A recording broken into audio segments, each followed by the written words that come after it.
In 1897, Vienna became the host city to a cultural revolution. That year, 40 artists broke away from the established artists' house to set up a bold new institution of their own, the Vienna Secession. These were the painters and sculptors of the avant-garde, full of new ideas about visual art. They wanted to break down the barriers between art and craft.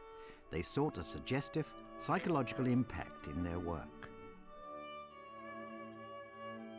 The artists of the Secession brought Vienna into the exciting world of end-of-the-century European art, and they were led by a painter recognized as a giant of the age, Gustav Klimt.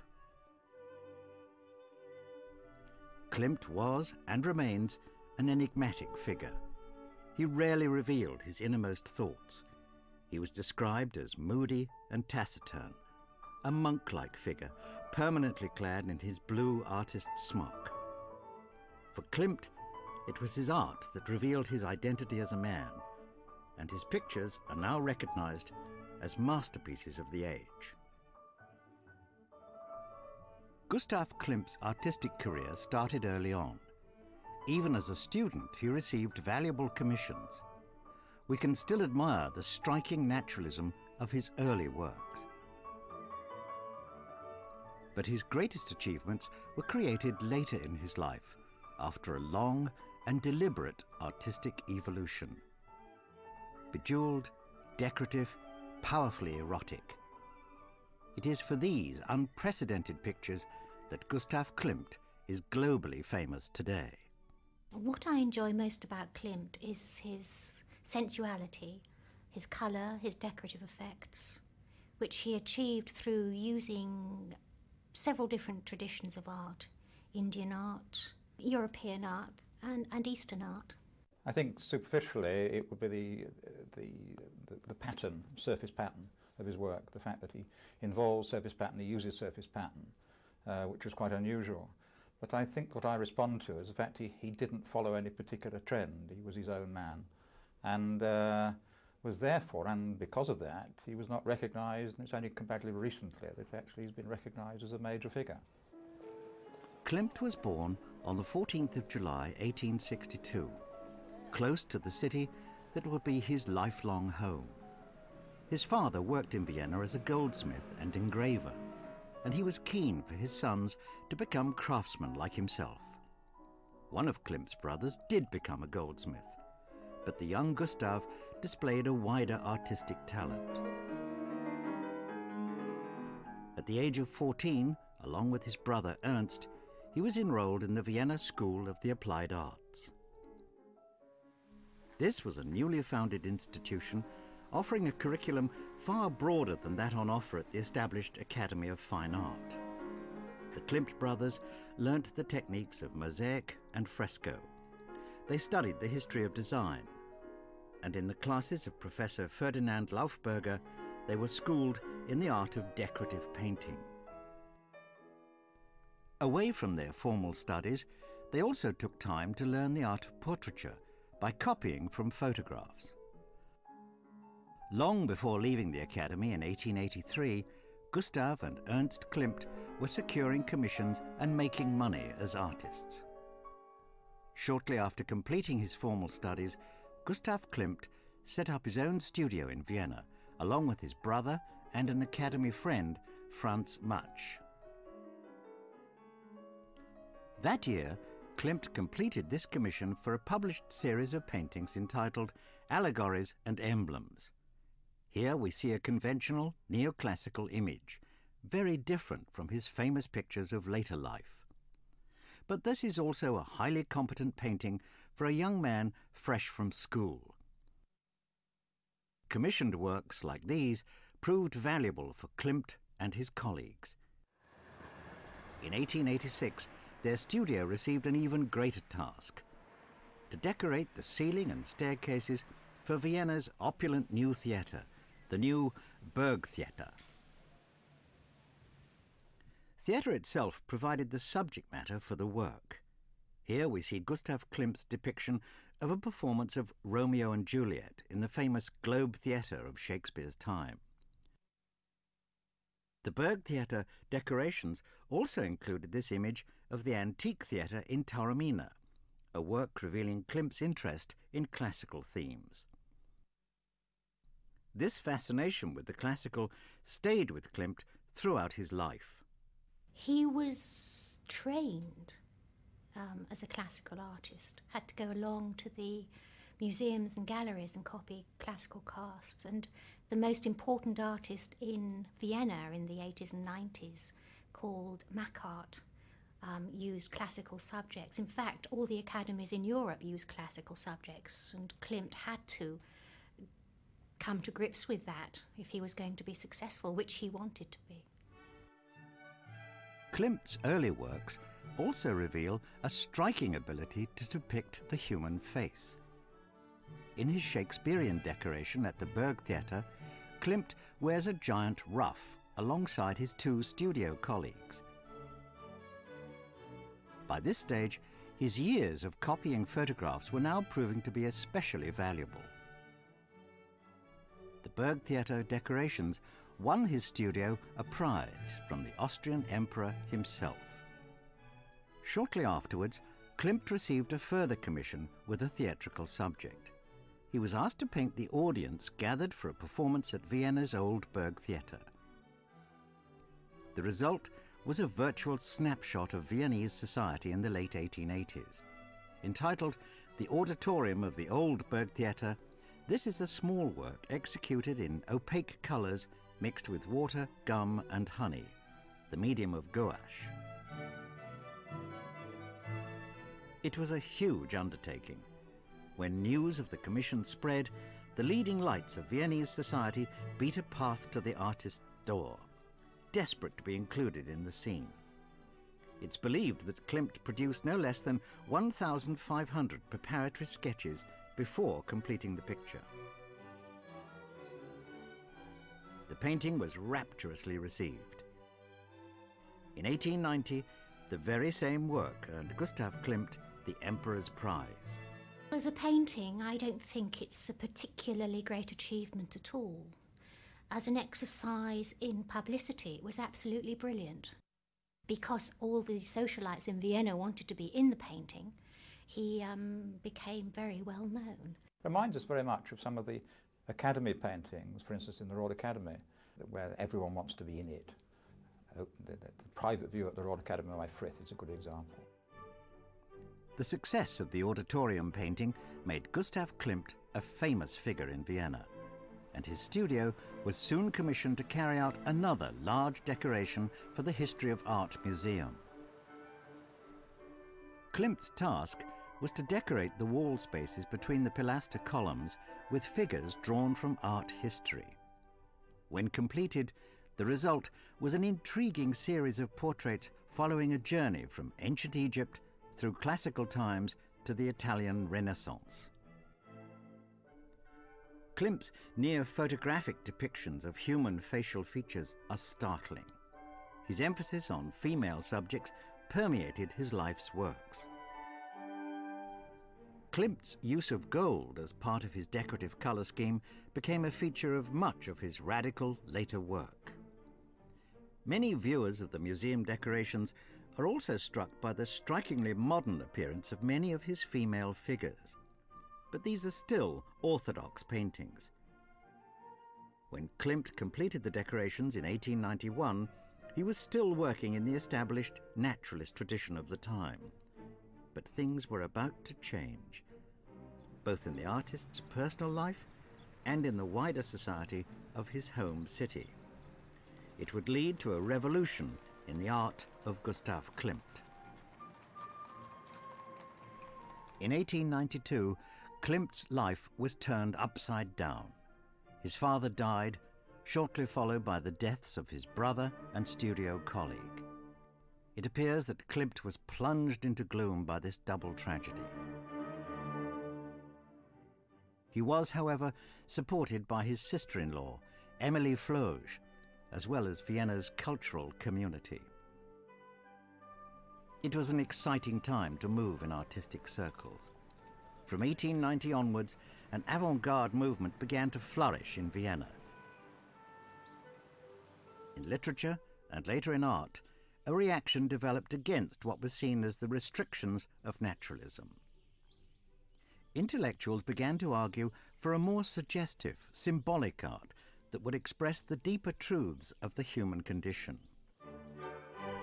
Gustav Klimt moved widely in avant-garde circles, and it was against this background that his work began to change. In the early 90s, the younger painters in Vienna wanted to have access to more European art. They wanted to bring it into Vienna to be exhibited, which was not allowed at that time. And they also wanted to be able to exhibit their own art in other European venues. And I think it's that restriction which was the thing with any young artist coming through clearly wanted to be able to voice their own views, and this was not allowed, and indeed they were simply not accepted. So in that sense I think that generally, including Klimt, there was a general, as there often is, a revolt against the establishment. In the early years of the 1890s, Gustav Klimt spent more and more time in the Viennese coffee houses, surrounded by avant-garde ideas, which found their way into his work.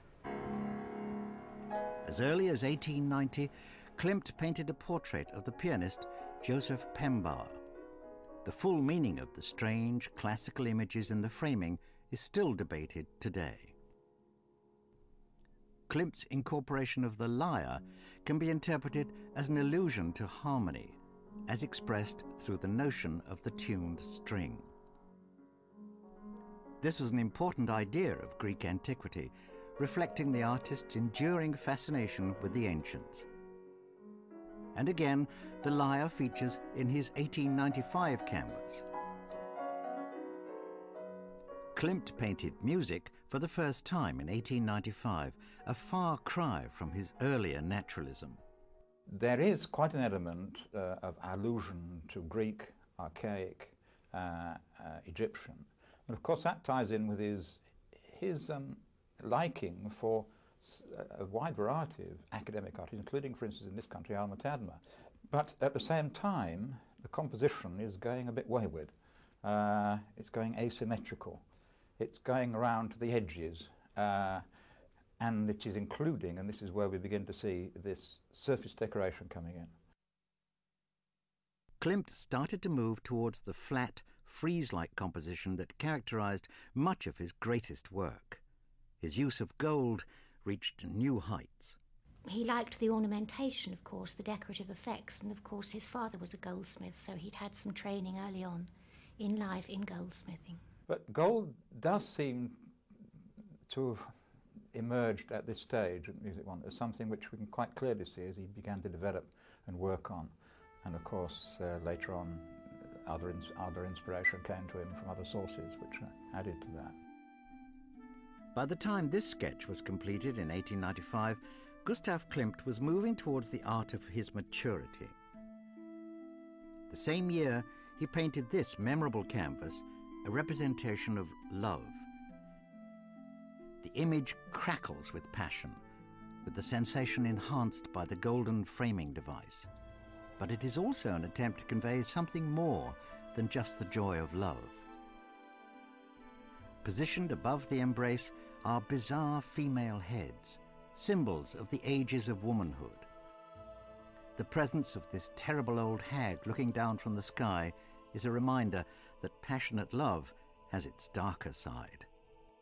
It's his, if you like, fascination, if not obsession, with woman.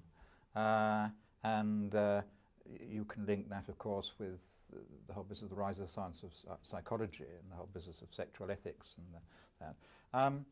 And we see here what emerges much later on, an ambivalent attitude towards women.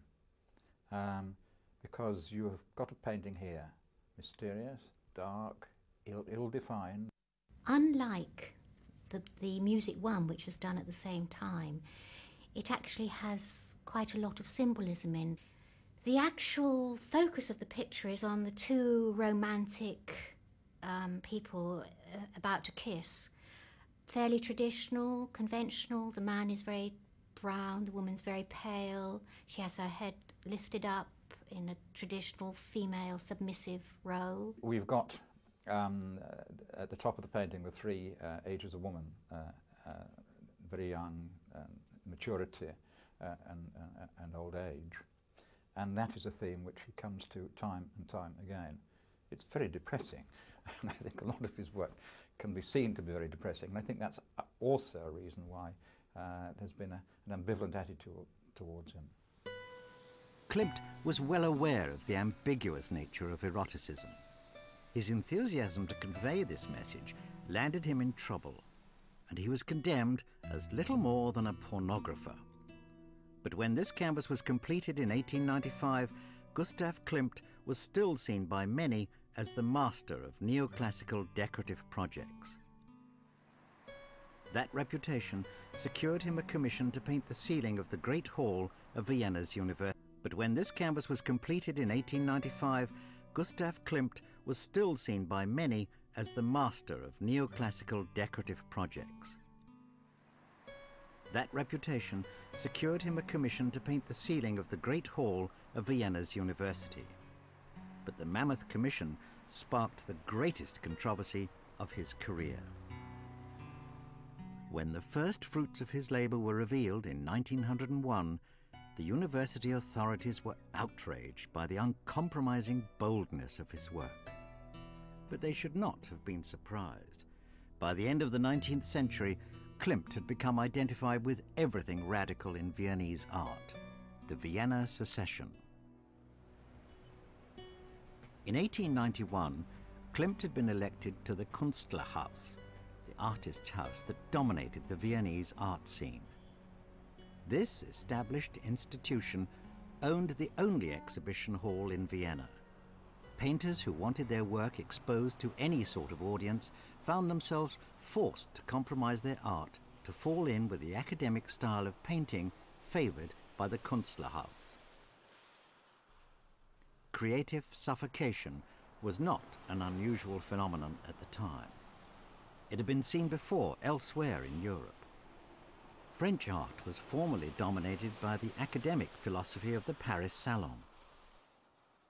But in 1874, the artists who became known as the Impressionists broke the stranglehold forever with the first of their historic independent exhibitions.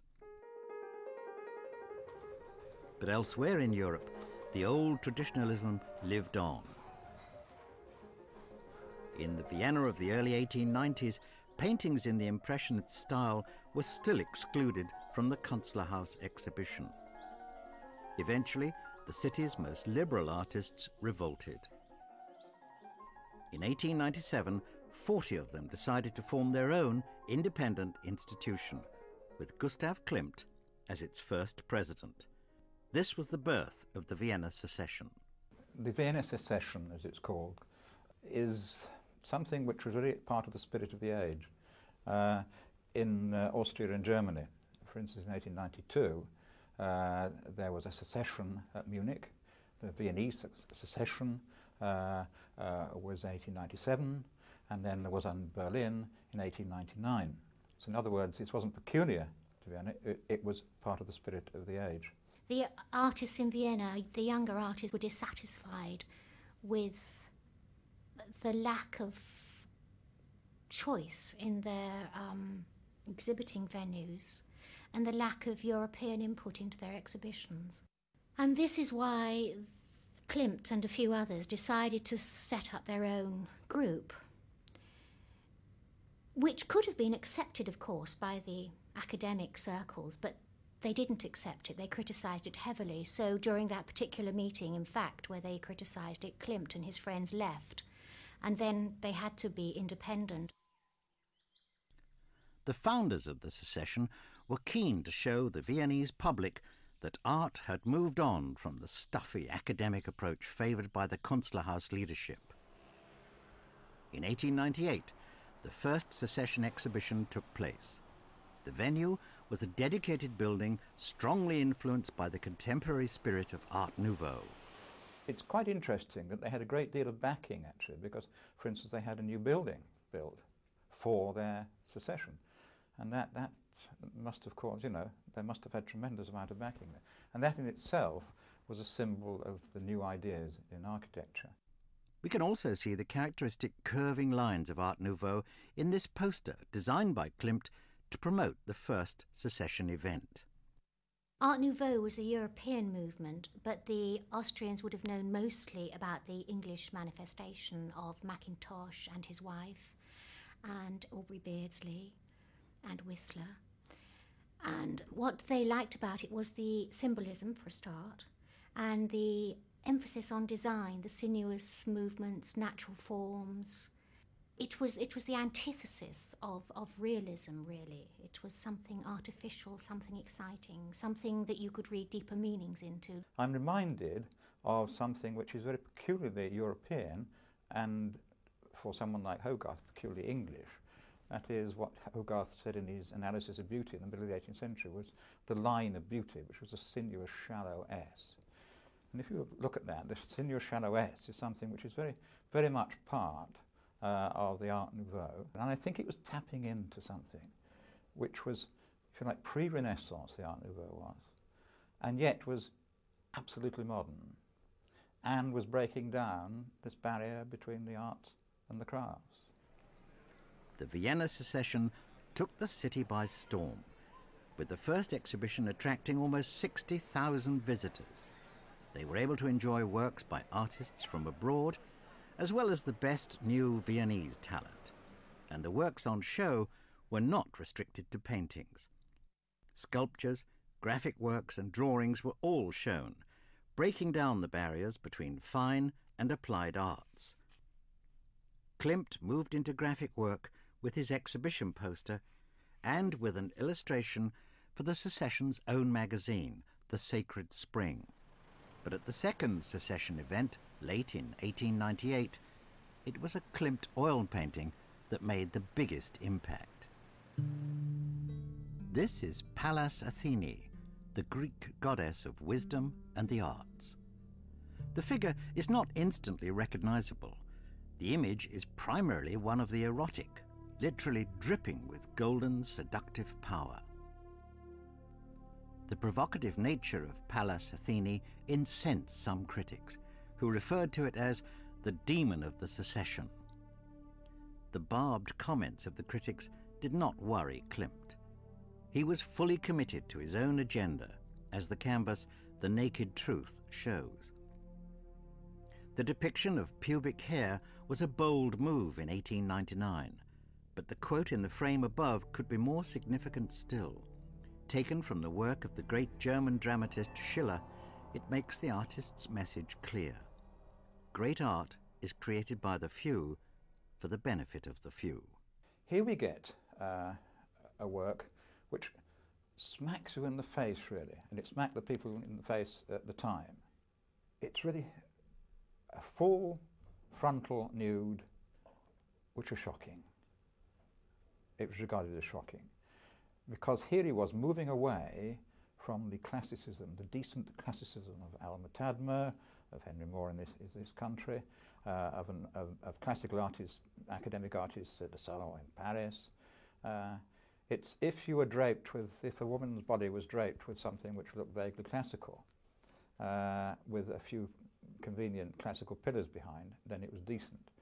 But as Manny had found at the beginning of the 19th century, if you do a painting of a woman facing you, looking at you, who is contemporary, that is at the present, then that's shocking, that's terrible. The themes and techniques of Naked Truth became recurring features of Klimt's work. But at the time the painting was completed, the artist was engaged with other, very different projects. Around 1898, he began to create the first of his many landscape pictures. In 1900, Klimt created an amazing canvas depicting the great Viennese composer Schubert at the piano. One critic claimed it was the greatest Austrian painting ever. Sadly, this haunting, impressionistic image was destroyed during the Second World War. The Second World War later claimed the most controversial works of his career, his ceiling paintings for the Great Hall of Vienna University. Although this major commission was issued in 1894, it was only in 1900, at a secession exhibition, that Klimt first revealed his university work. His task was to paint 3 large allegorical paintings depicting philosophy, medicine, and jurisprudence. In 1900, he displayed his unfinished painting of philosophy. The result sparked outrage. The university authorities had expected a recognizable celebration of reason and wisdom. What they got was something very different. There was no ordered sort of classical composition of figures which were easily seen as representing, in this case, philosophers, Aristotle, Socrates, or whatever. It was a vague bunching of figures, basically, they regarded it as. And they revolted. Something like 87 professors of the various departments were up in arms and wrote letters, the equivalent of writing to the Times, complaining about the vision was unclear, the figures were unclear, the concept was unclear. It seemed to be unclear is what they were on about. You could see what they were meaning in one sense. That didn't seem to get them very far, the academics. This thing was still going ahead. And so they got it raised in Parliament, and so there was a parliamentary debate about this. And by 1905, the saga was dragged on for that length of time. Klimt himself didn't wish any more to be compromised and decided to withdraw from the commission altogether. No less than 87 university professors condemned the work, and a similar reaction greeted the remaining paintings in the university series. In 1901, medicine was seen as illustrating the power of disease more than that of medicinal advances, and the so-called Klimt affair was debated in the Austrian parliament. The final painting, Jurisprudence, was also widely criticized. The surviving photograph reveals a painting of the harshest, most unforgiving brand of justice. Sadly, the loss of all 3 of these huge canvases in a 1945 fire means that contemporary audiences will never be able to appreciate the terror of the original work. In the end, Klimt grew tired of the whole university affair and bought back his paintings from the Ministry of Culture. Annoyed by the conservative reaction to his work, he hit back in a 1902 canvas entitled Goldfish. Klimt originally considered calling the work To My Critics. The proposed title suggests a mischievous nature, but little is known about the character of Gustav Klimt. His personality is assessed purely on the basis of his art, and the early 20th century saw him put his public controversies behind him whilst he created some of the greatest images of his career. He continued to create major allegorical works such as the so-called Beethoven Frieze, a reinterpretation of the composer's legendary Ninth Symphony, the choral symphony that concludes with the power of love celebrated in The Kiss to the Whole World from the Ode to Joy. Klimt also maintained a busy schedule of portraiture and increasingly landscape. Every summer he left Vienna to stay with his mistress at her family home in the country. There he painted canvases like this image of fruit trees, and in 1902 this beech grove. The strong sense of decorative pattern can almost be seen as a precursor to the abstract expressionism of the later 20th century.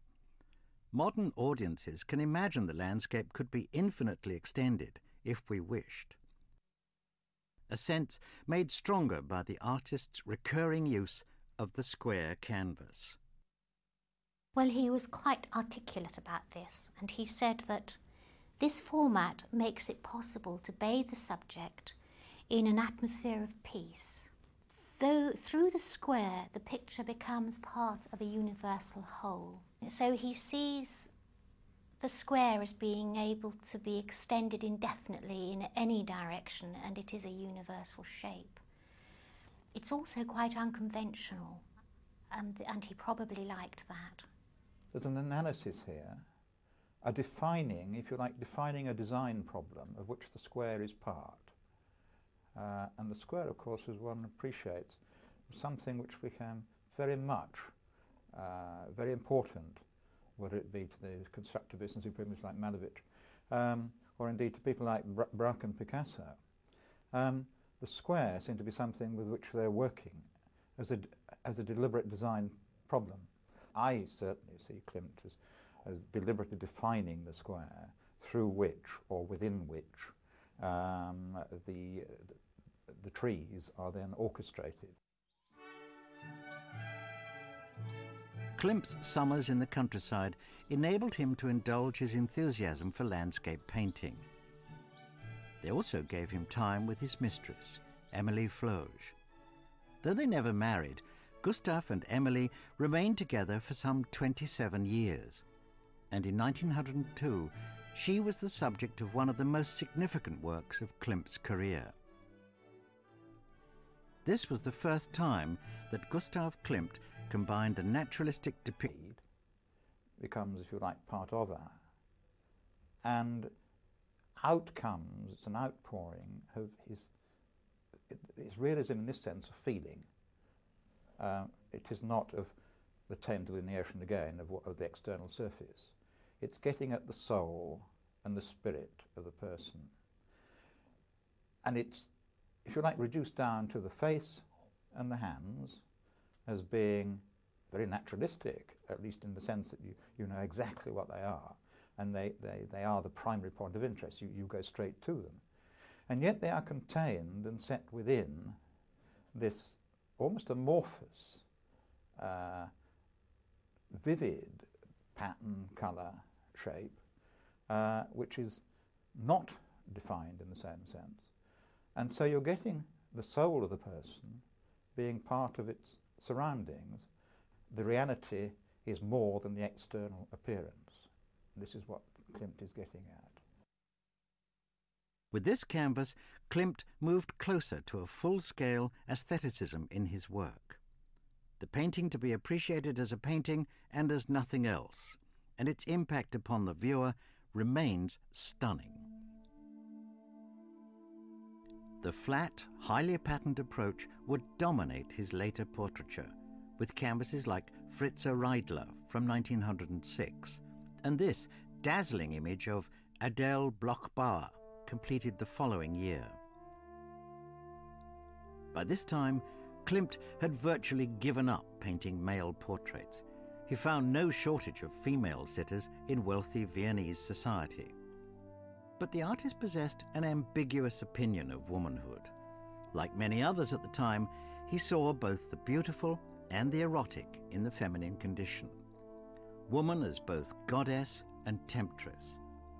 And it is the latter characteristic that we see in this astonishing canvas depicting the biblical figure of Judith.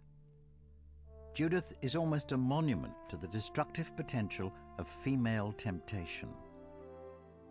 Here we get, if you like, the archetypal femme fatale. We've got woman temptress, seductress, destroyer. It's again telling us something about Klimt and his attitude to women, or rather his reaction to women. The model for this painting was Adele Bloch-Bauer, who was thought to be one of his mistresses, so there was an intimate connection there. And he portrays her in a state of ecstasy, which is not really so surprising since she's just cut off the head of the leader of the Assyrian army, which is what she actually wanted to do, but it could be interpreted as sexual ecstasy rather than triumph at having achieved something. Again, it's the use of the surface decoration, it's the use of tactile, sensuous, sensual colour and form, and yet the focus on the face, the facial features.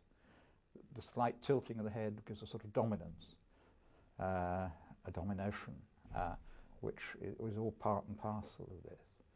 It's a terrific work. Gustav Klimt lived in an age when the power of human sexuality itself was being revealed through the works of his fellow Viennese, Sigmund Freud.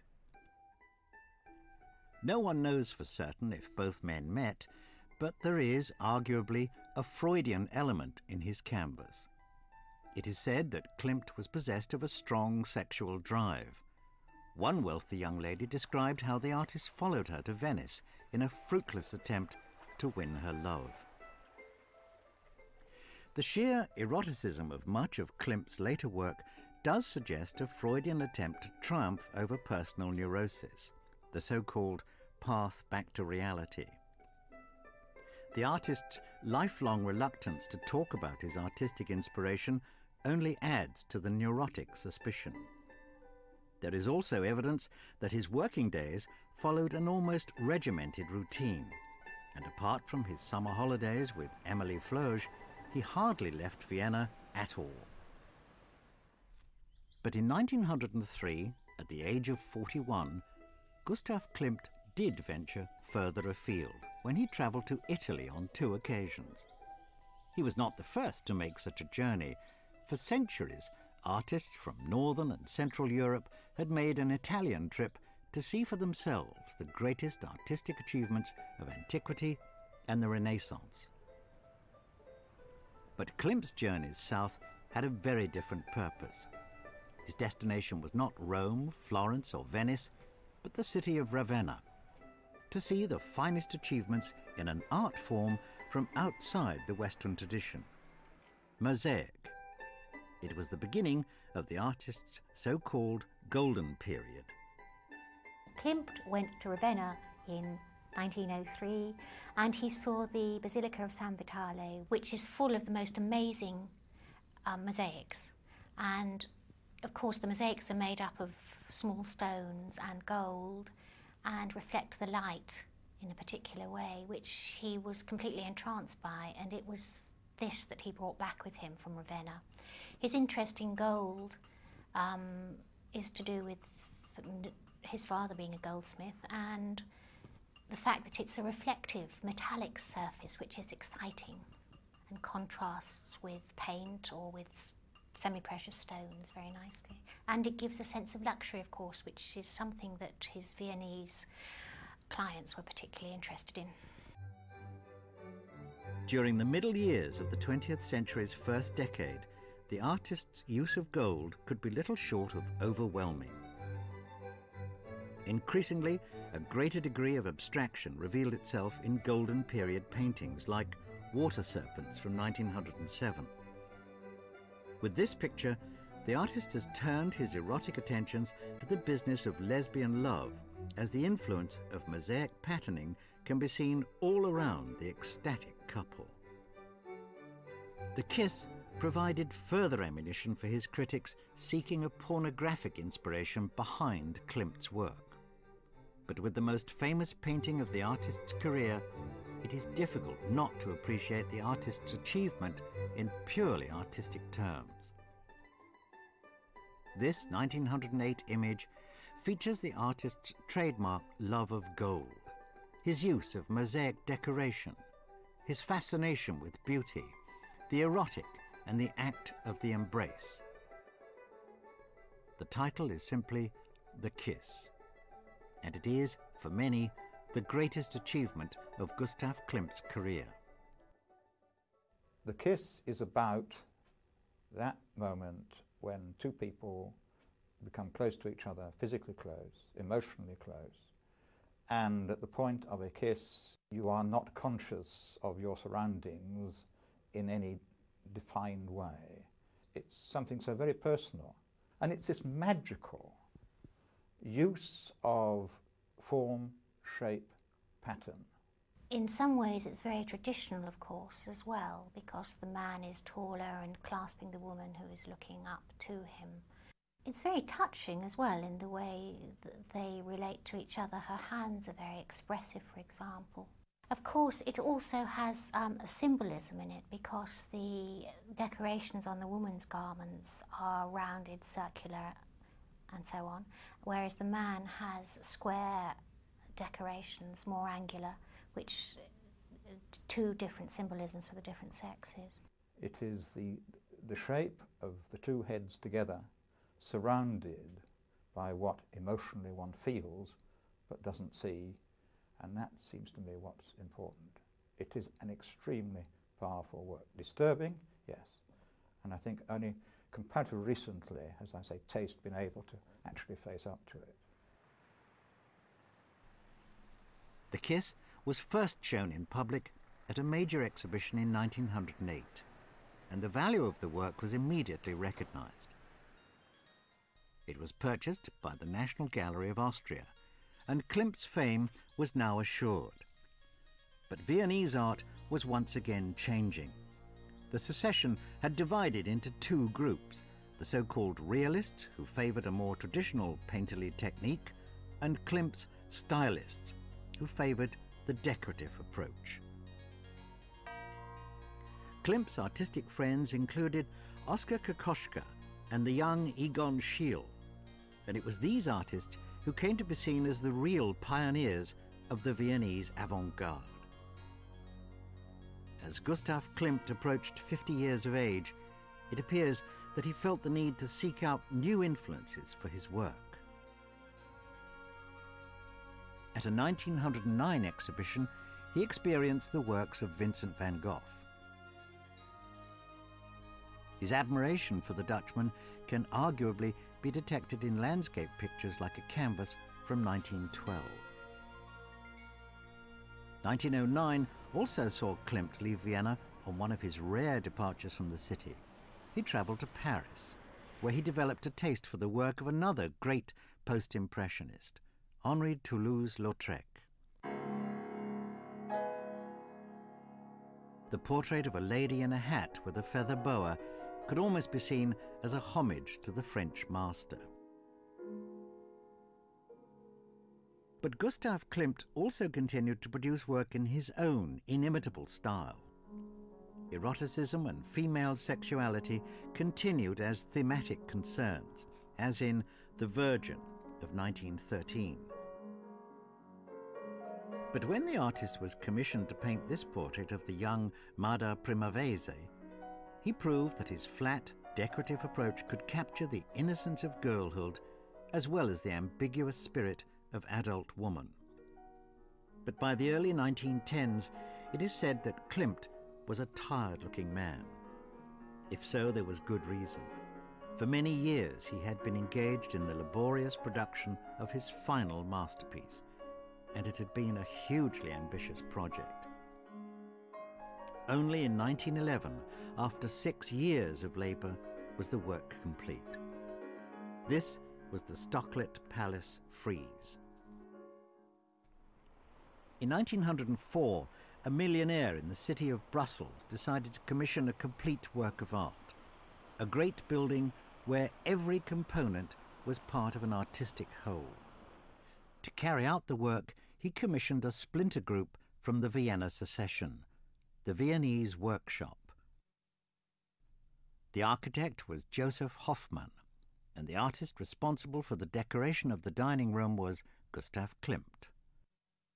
The Stocklet Palace summed up really what the Vienna Workhouse aimed at. It was a combination of architecture and interior decoration, including paintings and mosaics and sculpture.